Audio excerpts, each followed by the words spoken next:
I'm making English breakfast, and English breakfast normally contain like eggs, toast, bacon, sausages, and in my version we will have baked beans.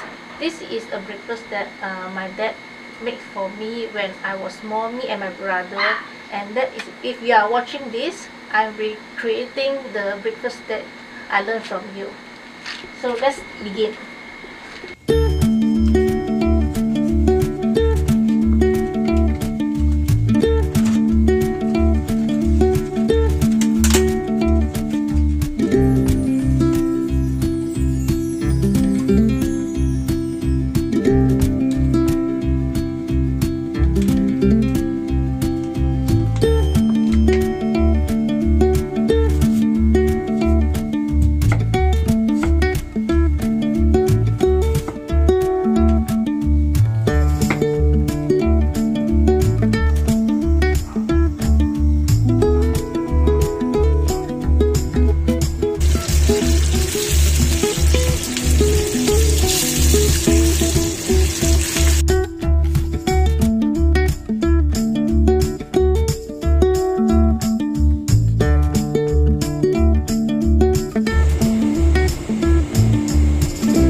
This is a very simple breakfast and is very suitable for weekends.